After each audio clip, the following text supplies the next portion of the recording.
Me pusieron aquí cuántos años, pero no sé si ellos quieren que se diga o no. Gloria a Dios.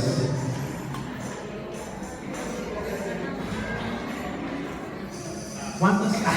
No es cierto. 25. Ok, ya dijeron 25. Gloria a Dios. Gracias a Dios por la vida de mis hermanos y por este matrimonio. Que usted sabe que ya en nuestro tiempo es tan difícil preservar un matrimonio de tantos años, pero gloria a Dios porque ellos pues han permanecido firmes y vamos a bendecirlos. Póngase en pie, hermano, vamos a bendecir en esta hora la vida de nuestros hermanos. Señor, te damos gracias por esta oportunidad que nos das de bendecir la vida matrimonial de nuestro hermano José Luis López y nuestra hermana Adriana Bolaños. Gracias porque sabemos que tú eres el que ha sido el sustento, el sostén, la fuerza, la perseverancia para que ellos permanezcan unidos.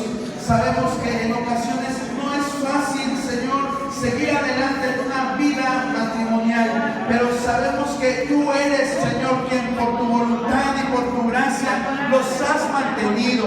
Te pedimos que este ejemplo, Señor, de vida sea algo trascendente, tanto para su familia de ellos, como para sus hijos, sus nietos, Señor, y la descendencia que tú quieras darle, como para aquellos que les rodean, sean amigos, sean familiares, Señor, que ellos levanten en alto el modelo de vida que Dios planeó para un hombre y una mujer, Señor.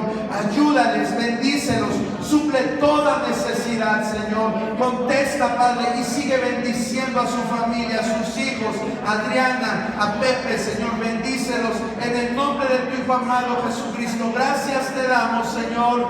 Amén. Amén. Gloria a Dios. Pues Dios me los bendiga, hermanitos. Dios les bendiga. Muchas felicidades.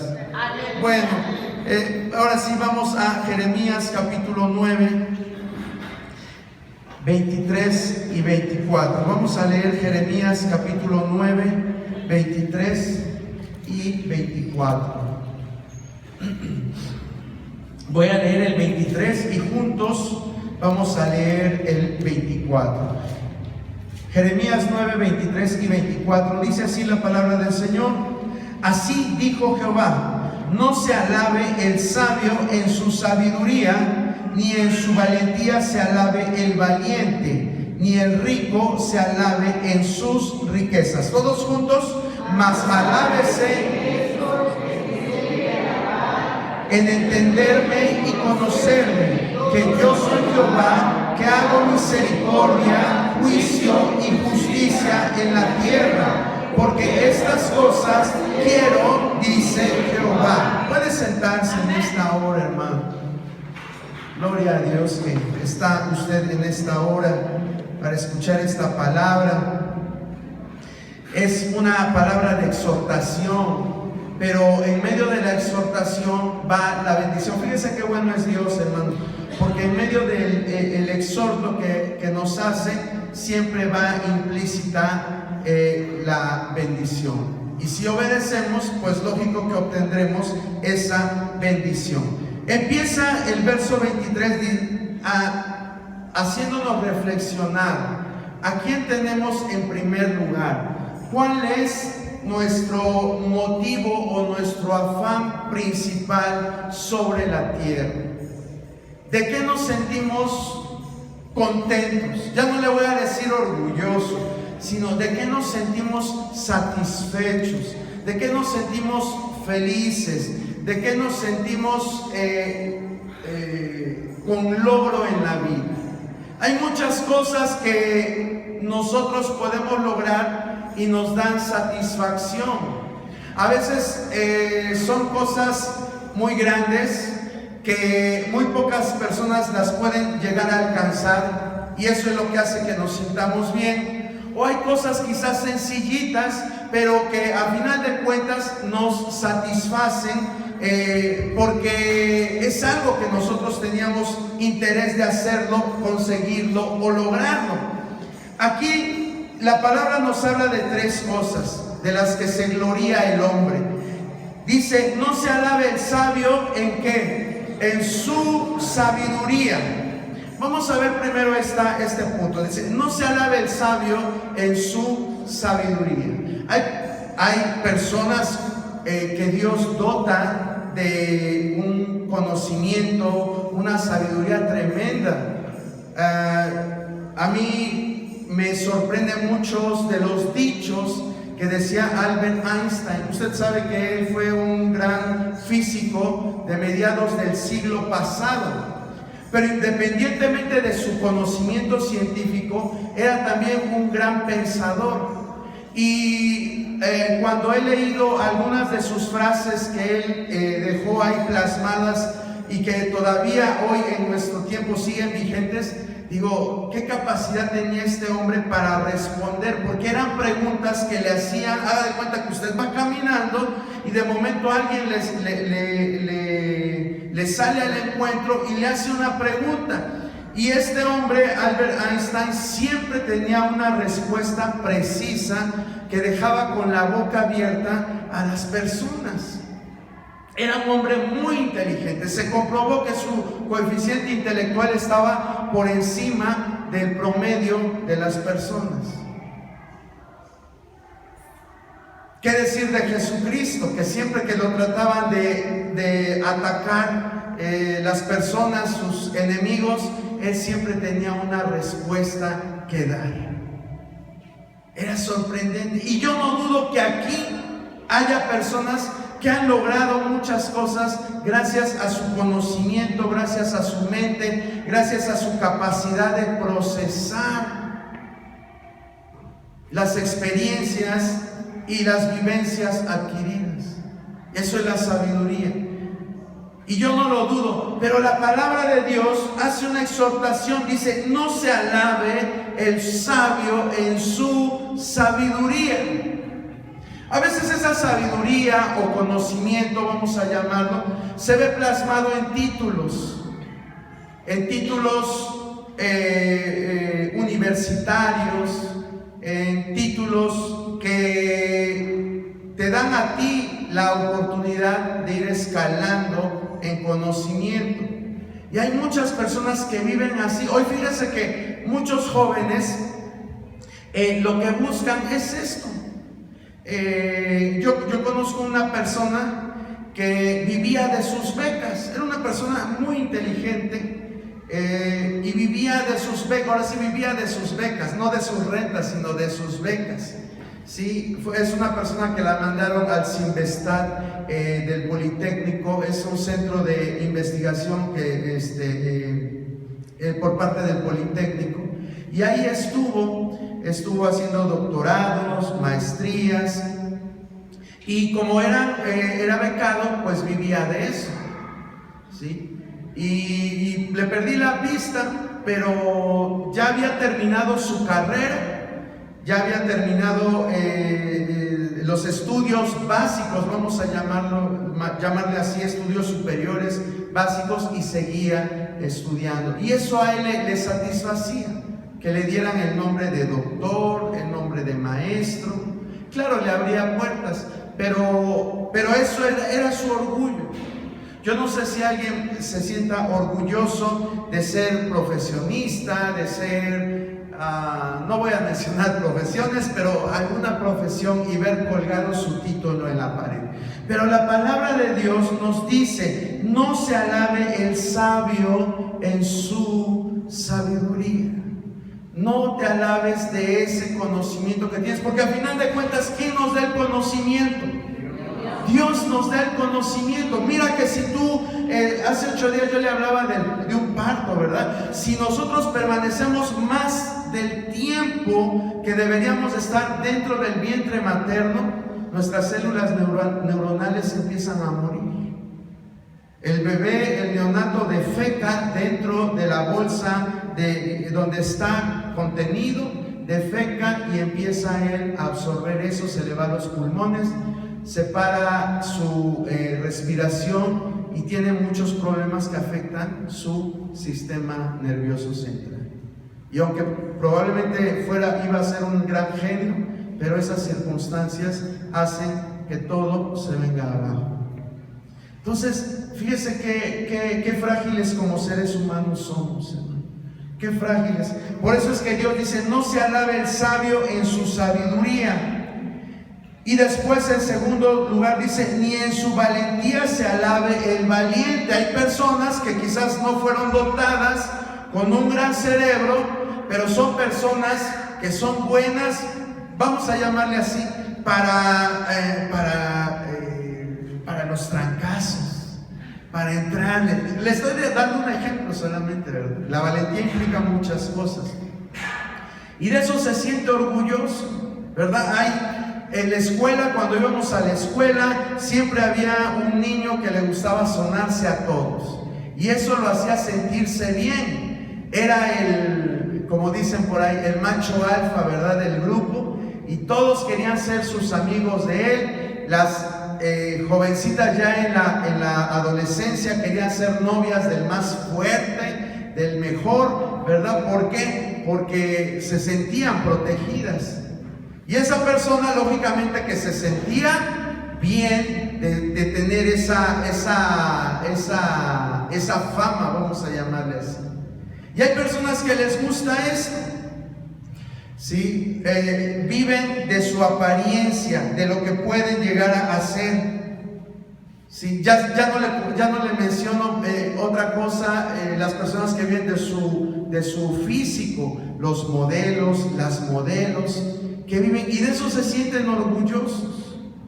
Los artistas, ¿cuántas veces ya decimos, ay, pero sí será de mi edad y yo ya me veo bien viejito y esa persona se ve como nueva, porque se hace y se estira la piel y se hace cirugías para verse más joven, porque viven de su apariencia y eso los tiene satisfechos.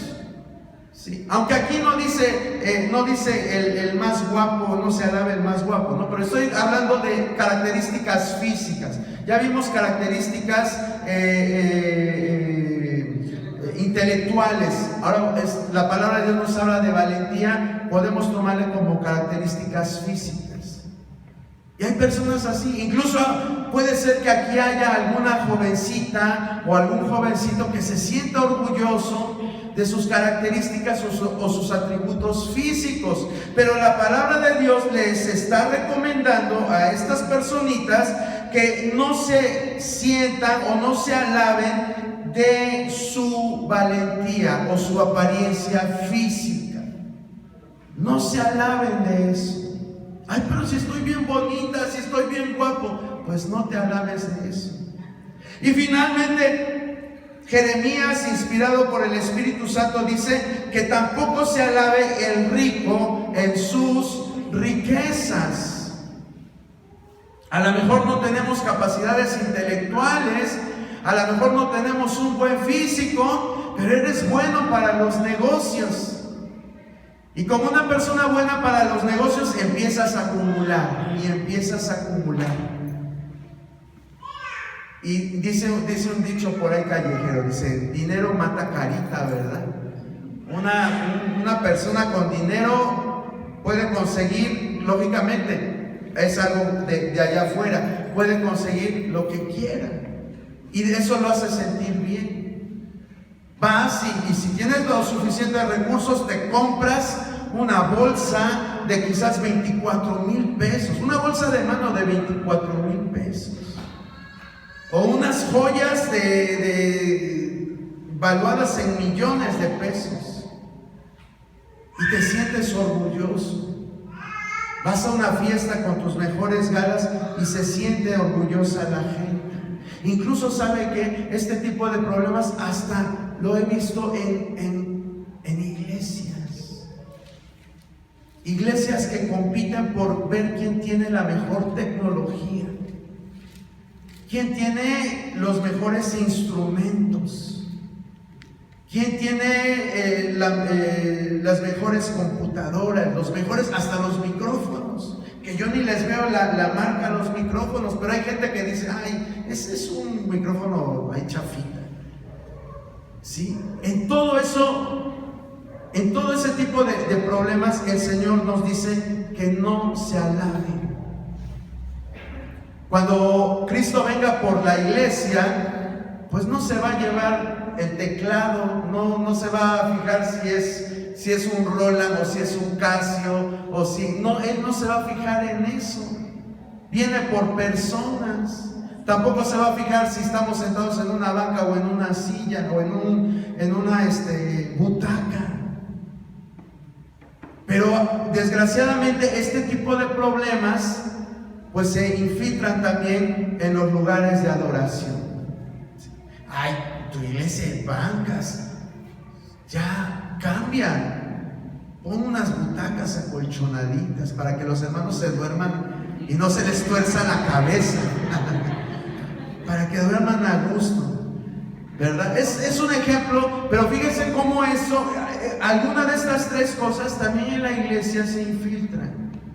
Pero la palabra de Dios nos dice: no se alabe el sabio en su sabiduría, ni en su valentía se alabe el valiente, ni el rico se alabe en sus riquezas. Es decir, no pongas estas tres cosas por encima de algo más importante, por encima de algo que sí vale la pena. El verso 24 nos dice: mas alábese en esto el que se hubiere de alabar. ¿En qué se debe de alabar? A ver, léalo usted.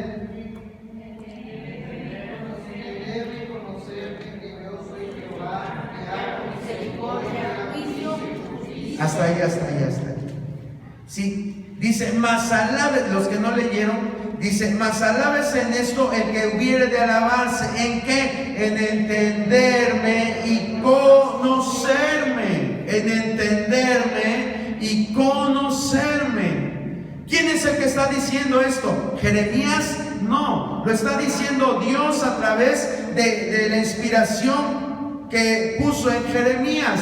Pero el que está diciendo es Dios mismo. Dice: si te has de alabar en algo, alábate en entenderme y conocerme. Es un reto que Dios nos pone, un reto grande que Dios nos pone, en entender a Dios. Entender a Dios. Si a veces decimos: pues si no entiendo ni a mis padres, pues si no entiendo ni a mis hijos, pues si no entiendo ni a mi esposo o no entiendo ni a mi esposa, ¿cómo voy a entender a Dios? Y es que quizás Dios quiso jugar con nosotros permitiendo que esto estuviera plasmado en su palabra. No, Dios no quiso jugar con nosotros. Él no es sarcástico como algunos de nosotros somos. Él no hace humor negro con sus hijos. Él es recto. Él es fiel. Y si la palabra de Dios nos dice que podemos entender a Dios, es porque lo podemos entender. Aleluya. Y lo podemos conocer también. Lo podemos entender y conocer. ¿Y cómo vamos a lograr esto? Teniendo más comunión con Dios, teniendo más acercamiento a Él, siendo más dependientes de Él. Qué bonito es sentirse dependiente de Dios, hermano. Qué bonito es cuando sabemos que nuestra vida la hemos puesto en las manos de Dios. Y que toda decisión que tomemos, está Dios ahí respaldando, está Dios guiando. Y es algo que no debemos de olvidar nosotros como sus hijos. Debemos siempre estar permaneciendo en Él, permaneciendo en Él. Yo estaba escuchando la otra vez un testimonio de una pastora que decía: ¿por qué hoy nos hemos distraído tanto como iglesia? Hemos olvidado la comunión con Dios. Si antes, en generaciones pasadas, la gente se olvidaba de tener comunión con Dios, hoy estamos peor. ¿Sabe por qué estamos peor? Porque hay muchas cosas que nos distraen. Hay muchas cosas que nos quitan el tiempo, que nos roban el tiempo. Y lógicamente que todo lo que nos roba el tiempo nos aleja de la presencia de Dios. Nos aleja de esa comunión. Yo no puedo entender a alguien con el que no paso tiempo. Yo no puedo entender a alguien en sus sus decisiones que toma si no aprendo a estar con Él? Yo tengo que aprender a estar con esa persona, a entenderla, a conocerla. Y Dios está diciendo aquí, si te has de alabar en algo, alábate en entenderme y en conocerme. Dios está siempre con sus brazos abiertos, esperando que nosotros lleguemos y le digamos, aquí estoy, papá. Quiero estar en tu presencia. Quiero disfrutar de tu presencia. Señor, hoy voy a orar, quiero platicar contigo, pero quiero que solo tú me abraces. Aleluya. Como a veces pasa cuando nosotros llegábamos después de la escuela y quizás alguien nos hacía bullying, o quizás esa persona primera de la que te enamoraste te decepcionó, te engañó, y llegas a tu casa y te dice tu papá o tu mamá, ¿qué te pasa, hijo? Veo que tienes algo, ¿qué te sucedió? Y tú simplemente llegas y quizás te echas en los brazos de tu papá o de tu mamá y solo le dices, abrázame. Yo no sé si tú has pasado por esas situaciones, pero solamente queremos tener el contacto y decir, abrázame fuerte. No me digas nada, solo abrázame. Y eso es lo que Dios quiere hacer con nosotros. Aleluya. Sí. El hecho de que tú te acerques a la presencia de Dios no significa que siempre tengas que hablarle, no significa que siempre tengas que decir las palabras adecuadas, porque sabes que nosotros ni tenemos las palabras adecuadas para llegarnos a Dios. Quien actúa en nosotros para pedir es el Espíritu Santo. Dice que Él clama por nosotros con gemidos indecibles. ¿Qué hemos de pedir como conviene? No lo sabemos, pero el Espíritu Santo, que Él sí sabe, dice la palabra que Él es el que está intercediendo, y muchas veces nosotros lo único que tenemos que hacer es adorar a Dios. Mientras el Espíritu Santo está intercediendo por nosotros, nosotros debemos de adorar. Por eso es tan importante que le adoremos, que le glorifiquemos, que le alabemos, porque ese ambiente rompe el silencio de Dios y Dios trae respuesta. Gloria a Dios. ¿Sabe por qué David le escribía tantas cosas bonitas a Dios? ¿Sabe por qué él lo hacía?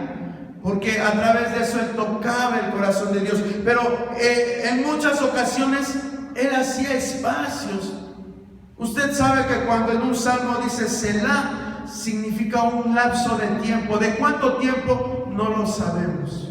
Pero es un lapso de tiempo en el cual él dejaba de hablar con Dios, dejaba de adorarle, dejaba de escribir por estar recibiendo las caricias de Dios.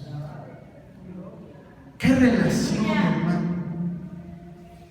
Hoy oramos nosotros a la carrera, pidiéndole a Dios cosas. No está mal pedir. Jesucristo mismo dice que al que pide se le da. Es bueno que le pidamos, pero también entiende que Él quiere tener una relación con nosotros.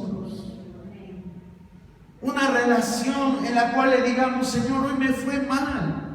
Hoy no vendí todo lo que tenía que vender. Y mira que tengo a mis hijos, Señor, que ya viene otra vez la escuela y tengo que pagar su colegiatura, tengo que pagar uniformes. Y no me fue bien, Señor. No me fue bien, papá. Pero yo no te quiero pedir nada, solo te quiero que tú me abraces. Necesito sentir tu compañía en mi vida. Aleluya. Necesito sentir que tengo el respaldo tuyo, Señor.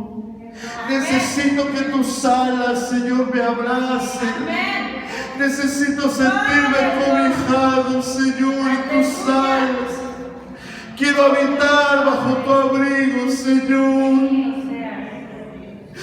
Quiero estar contigo, Dios. Sí, amén. Gloria a Dios. Qué hermoso. Amén, amén, amén. Perdón, hermanos, pero es que cambia las cosas cuando hablamos con Dios. Cambian las cosas. Cambia, dele tiempo a Dios, dele tiempo a Dios. Él quiere darse a entender, Él quiere darse a conocer, pero tenemos que tener el tiempo para estar con Él. Aleluya.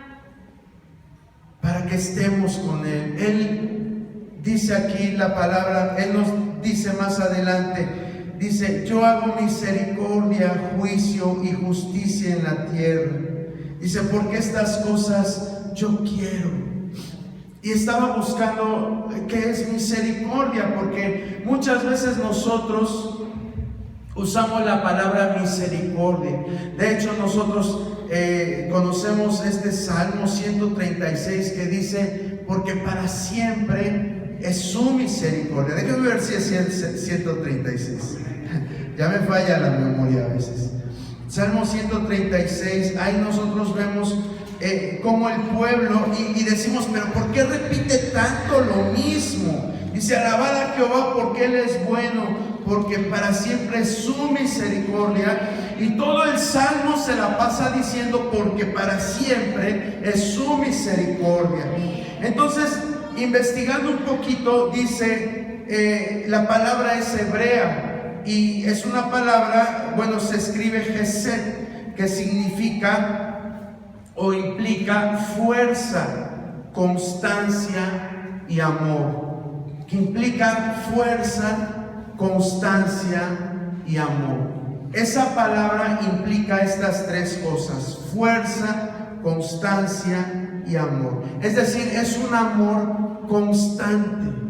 El amor de Dios es un amor constante, es inquebrantable.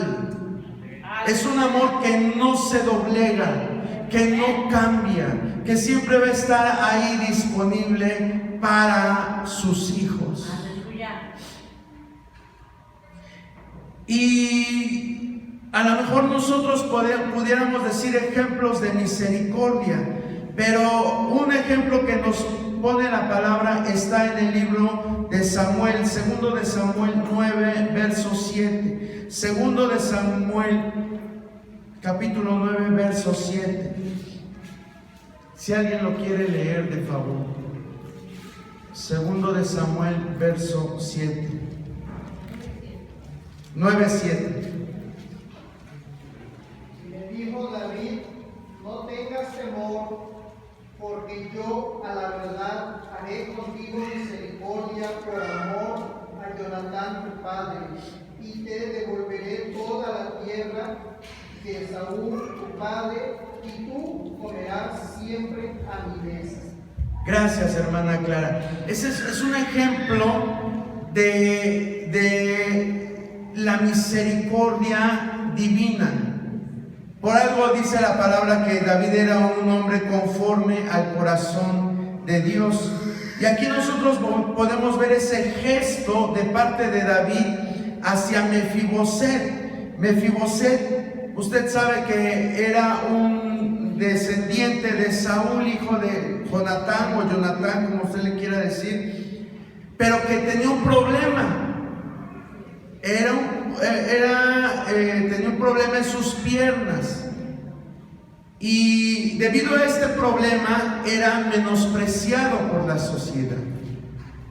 Era una persona rechazada. Incluso el siervo que lo había criado, pues lo veía con cierto recelo, le tenía cierta aversión a Mefiboset. Pero vemos cómo Dios pone en el corazón de David el buscar a alguien de la casa de Saúl en el cual ejercer misericordia. Y lo encuentra. Y entonces David le dice, no tengas temor, porque yo a la verdad haré contigo. ¿Qué voy a hacer contigo? Misericordia, por amor de Jonatán tu padre. Sí, voy a hacer misericordia. ¿Qué implicaba la misericordia? Que lo iba a cambiar de posición, que lo iba a cambiar de su situación que él estaba viviendo. Eso es misericordia. Cuando Dios a nosotros nos vio siendo parte del reino de las tinieblas, Él nos cambia de posición al reino de la luz. Y no tan solo nos cambia de esa posición, sino que dice la palabra que Él nos hace reyes y sacerdotes. Nos da una situación y una posición especial. Nos hace coherederos juntamente con Cristo. Eso es misericordia, hermano. Eso es lo que Dios ejerció en nuestras vidas. Y es un acto que no hay variación en él, no cambia.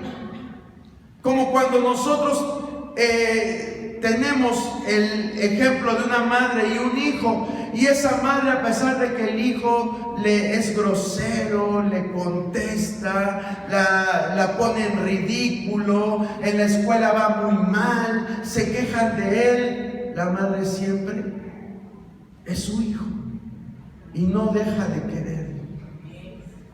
Eso es misericordia. El rey David le dice, te devolveré todas las tierras de Saúl tu padre, y tú comerás siempre a mi mesa. Fíjese lo que hace David. Dice, vas a comer en mi mesa. Mucha gente, estoy seguro que en aquel tiempo ha de haber dicho, ay, ¿cómo el rey se le ocurre meter a este lisiado aquí dentro de la corte real? Y quizás menospreciaron a David, pero a David no le importó eso. A David no le importó eso. Él quiso hacer misericordia. Quiso ejercer misericordia. Y eso es lo que Dios nos hace con nosotros. Y es lo que también Dios desea que nosotros hagamos. Que nosotros ejerzamos misericordia. Que tengamos misericordia con todo mundo. A veces decimos, queremos ser misericordiosos con la gente de allá afuera, pero a veces necesitamos tener un amor misericordioso con nuestra esposa o con nuestro esposo. Necesitamos, eso es lo que ha faltado, o lo que falta, el ingrediente que falta en muchos matrimonios actualmente. Que hay solamente un amor pasional, pero se olvidan de la misericordia. Me grita, le grito, me hace esto, yo le devuelvo, y así es muchas veces las relaciones que se desgastan. Pero una relación en donde hay misericordia, aprendemos a entender a la persona. ¿Por qué es así? ¿Por qué es así ella? ¿Por qué es así él? ¿Qué está pasando? Y la misericordia es algo que comprende, que entiende. Por eso muchas veces Dios nos dice que la vida del ser humano es como la niebla que se disipa a lo largo del día. Nos dice la Biblia también que la vida del ser humano es como la flor del campo, que un día está y al siguiente se marchita. ¿Y quién se va a acordar de él? Nos dice la palabra de Dios que la vida del hombre es como un suspiro. ¿Qué es un suspiro? ¿Cuánto tiempo nos llevamos suspirando, hermano? No es ni un minuto. Y el Señor sabe todo eso. Por eso es que Él dice que Él guarda su misericordia y el pacto hasta por 1000 generaciones. ¿Sabes por qué? Por 1000 generaciones. Porque es que Él quisiera cumplir toda su misericordia en nosotros, no alcanzaría. Porque la misericordia de Dios es inmensa. La misericordia de Dios es grande. Ese es nuestro Dios, misericordioso. Pero dice la palabra de Dios en Jeremías, dice, misericordia quiero. Que así como Él es misericordioso, también nosotros seamos misericordiosos con el necesitado.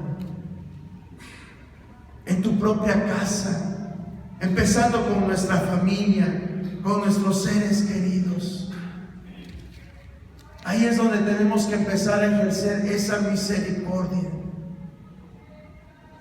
para que entonces Dios, digamos realmente, yo entiendo a Dios, yo conozco a Dios, y así como Él es, así yo quiero ser. Por eso es que Dios escribió eso, lo que dice en Jeremías.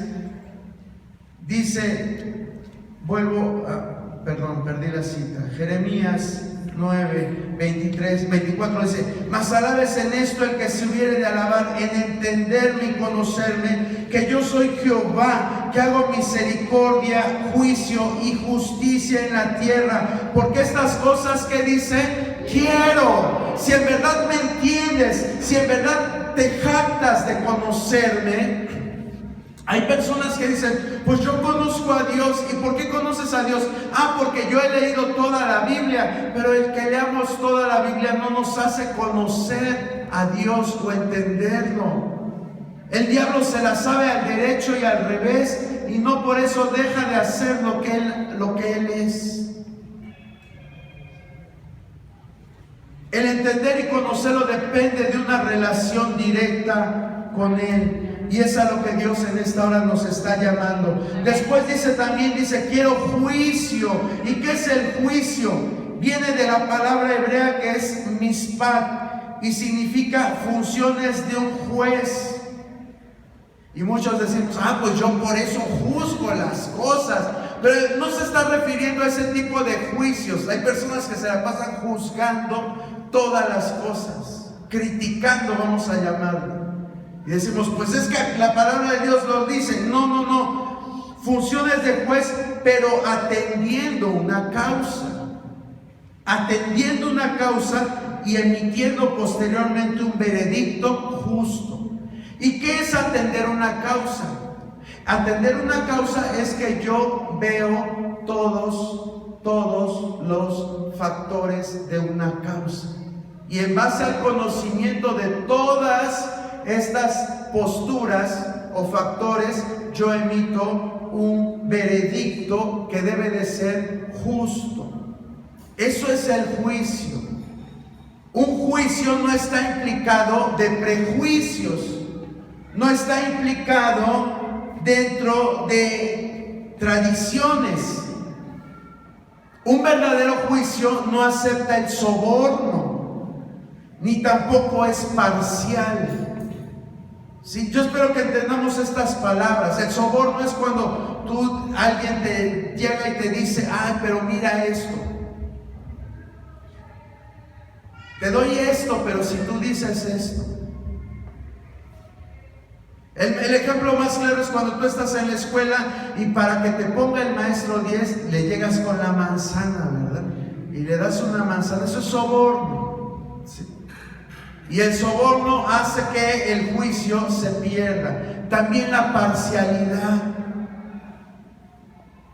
¿Cómo la parcialidad? La parcialidad es cuando llega a tu casa tu hija y te dice, o tu hijo, y te dice, mira mamá, que tengo problemas con mi esposo, con mi esposa, y ya me hizo esto, ya me hizo esto. Y tú sales corriendo y vas a amenazar al esposo o a la esposa sin escuchar primero también las razones de esa persona. Hay personas que a capa y espada defienden a su familia, y qué bueno. Pero cuando sabemos que en nuestra familia también hay personas que no son tan buenas como aparentan, debemos de procesar eso y no darlas por buenas sus acciones.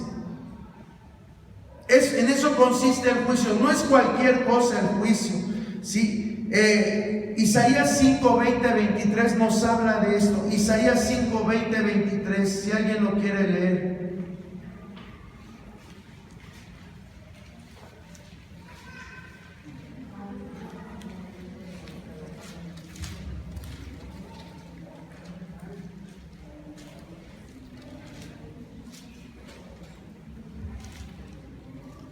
¿Ya se durmieron? Isaías 5, 20, 23. Ay de los que a lo malo dicen bueno y a lo bueno malo, que hacen de la luz tinieblas y de las tinieblas luz, que ponen lo malo por dulce y lo dulce por amargo. Ay de los sabios en sus propios ojos y de los que son prudentes delante de sí mismos. Ay de los que son valientes para beber vino y hombres fuertes para mezclar bebida. Los que justifican al impío mediante cohecho y al justo quitan su derecho. Gracias, hermana. Hasta este poeta nos salió Isaías. Bueno, era poeta Isaías también, pero buenas rimas le salió al final. Pero dice, los que justifican al impío mediante cohecho, eso es soborno. Cuando dice la palabra cohecho, eso es soborno. Dice, justifican al impío mediante cohecho y al justo quitan su derecho. Aquí nosotros vemos cómo Dios exhorta al pueblo. Empieza con una palabra que dice ay. Dice ay de los que a lo malo dicen bueno y a lo bueno dicen malo. Hay una queja. Por eso a veces es mejor no juzgar cuando no estamos enterados bien de la situación. Pero es que me lo dijo ella y ajá. Y porque te lo dijo ella y tú crees que así es, tienes que enterarte bien. Si hay más personas involucradas, bueno, a ver, me pones a mí de juez, pero a ver, vamos a ver qué dice él, qué dice ella, qué está pasando. Más si te toman como mediador, pues tienes que entender realmente la problemática. No es fácil ser juez, hermano. No es fácil ser juez. Por eso es importante que entendamos la palabra de Dios. Y a veces somos tan ligeros como seres humanos. Como seres humanos somos tan ligeros para juzgar las cosas. Somos tan ligeros. Escuchamos una noticia en un medio de comunicación. Hablan mal de X persona y la creemos enseguida. La creemos enseguida. Y muchas veces esas cosas no son ciertas. O ya van matizadas con cierto grado de chisme, de mentira, de rumor, llámele como le llamen. Entonces debemos de tener cuidado. Si en verdad nos jactamos de entender o conocer a Dios, debemos de hacer juicios íntegros, juicios rectos. Y finalmente también la palabra de Dios nos dice en Jeremías misericordia, juicio, y nos dice también justicia. Y la justicia es una palabra hebrea que es sadak, que significa o se traduce como rectitud. En verdad, dices que conoces a Dios, dices que lo entiendes, tienes que ser una persona recta, una persona íntegra. ¿Sí? Eso es lo que la palabra de Dios nos está retando hoy a hacer. ¿Se puede? Claro que se puede, con la ayuda de Dios. Pero ¿cómo lo vamos a lograr? Estando en su presencia. Estando en su presencia. Entonces, la justicia es rectitud. ¿Y cómo podemos saber si en verdad somos rectos delante de Dios? A lo mejor aquí todos dicen, no, pues yo sí soy recto. Pero la rectitud tiene que ver con acción. Por ejemplo, ¿aceptas tus errores? ¿Aceptas cuando cometes un error? ¿Y tienes el valor de ir a pedir disculpas si has lastimado a alguien? O a veces nos ciega el orgullo y decimos, ay, pues yo le dije esto porque él también o ella también. Eso no es ser recto. Y la soberbia y el orgullo estorban para que nosotros podamos ejercer adecuadamente la justicia. Eso es solamente por decir algo. Otra cosa, pagamos los que tenemos, ¿qué le puedo decir? Estamos afiliados a Hacienda, pagamos nuestros impuestos. Hacemos nuestras declaraciones bien. Todo eso es rectitud. Ay, hermano, pero ¿quién lo hace en este tiempo? Todo mundo tranza, porque si no, no avanza. Sí, todo eso es rectitud. Y a veces la rectitud te va a llevar, aunque rectitud es así, pero a veces la rectitud te va a llevar por un camino más largo.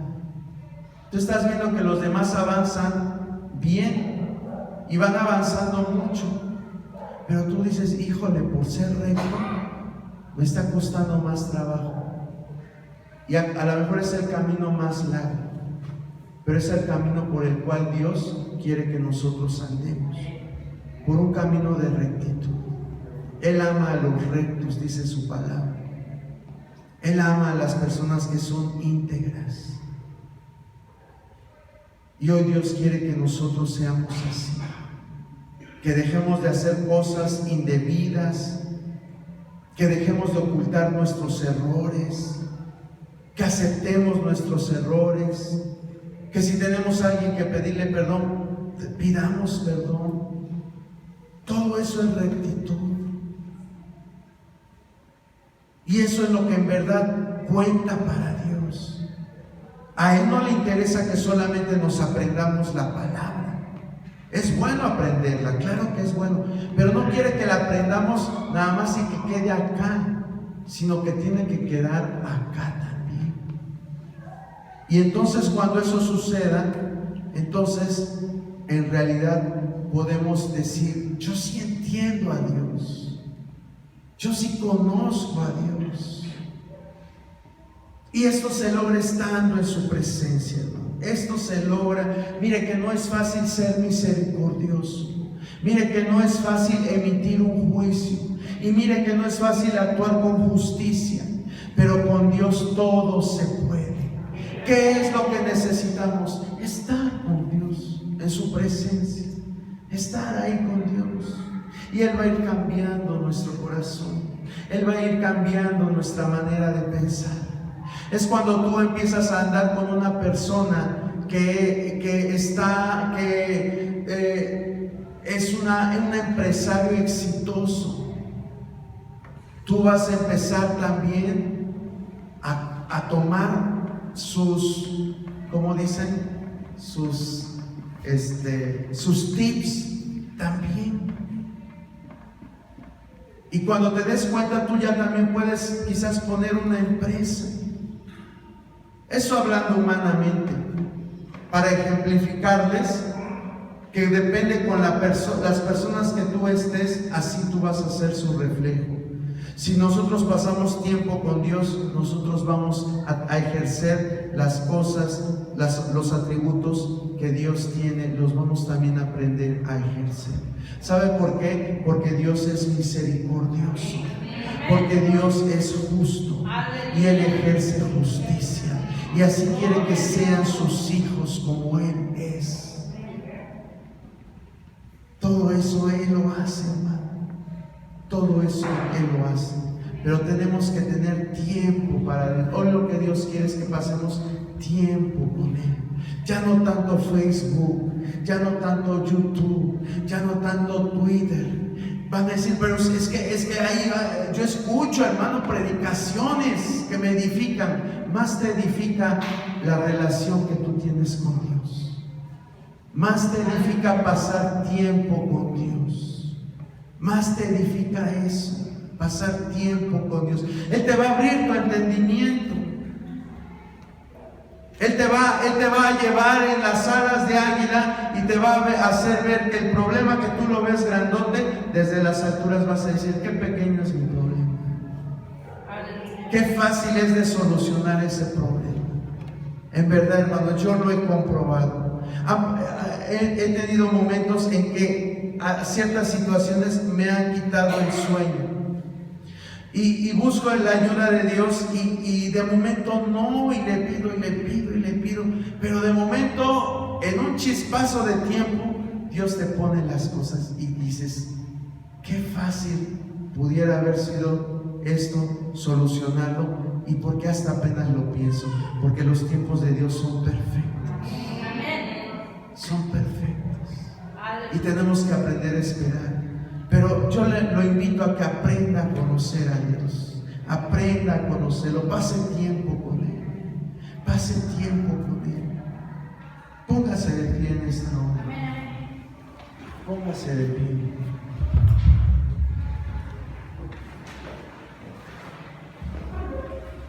Y si usted sabe que no le ha dedicado mucho tiempo a Dios en los últimos días, semanas o meses, pídale perdón. Dígale, Señor, en verdad yo reconozco que no he tenido mucho tiempo para ti en estos días. No he tenido mucho tiempo para ti. Quizás en años, Señor. Desde que te conozco, nunca he pasado mucho tiempo en intimidad contigo. Pero hoy quiero hacerlo, Señor. Hoy quiero hacer esa decisión y pasar tiempo contigo, Señor Dios. Señor, en esta hora te pedimos que tú nos tomes, Señor, tu Espíritu Santo nos guíe, nos dirija, Padre, y que podamos ser realmente conocedores de ti, Señor, no tan solo oidores, sino conocedores de ti, Padre eterno. Ayúdanos, Señor, toca nuestro corazón. La palabra ya fue dada, el mensaje, Señor, que tú querías que se expusiera hoy ya fue dado.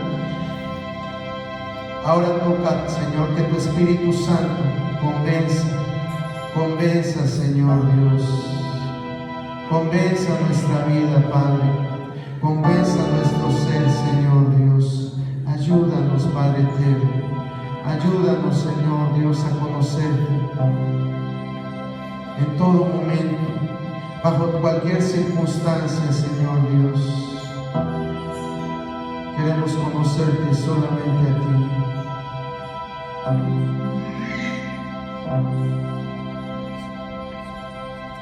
Sincérate con Dios, hermano, sincérate con Dios. Dile, quiero conocerte, Señor Dios.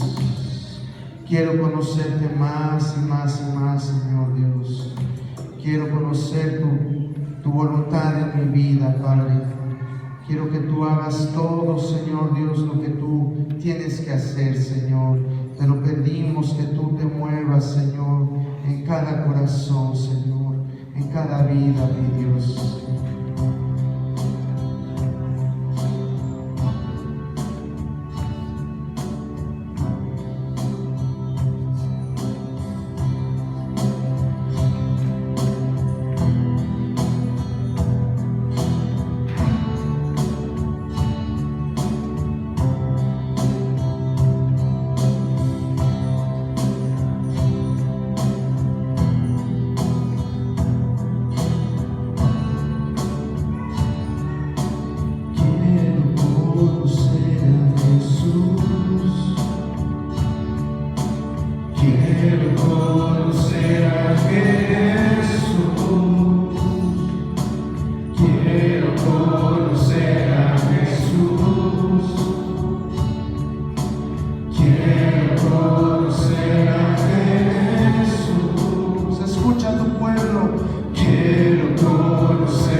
Queremos conocerte, Señor, a nuestro buen Salvador, al que dio su vida por nosotros. Solamente a Él le debemos nuestra vida, hermano. Él es el dueño de nuestra vida. fuera por Él estaríamos muertos en nuestros delitos y pecados, dice su palabra. Somos esclavos de nuestro Señor y Salvador. Es algo que no hemos aprendido a entender, pero ahora ya no le pertenecemos a otra persona. Él nos ha librado de las tinieblas para vivir en su luz admirable. Te adoramos, Señor.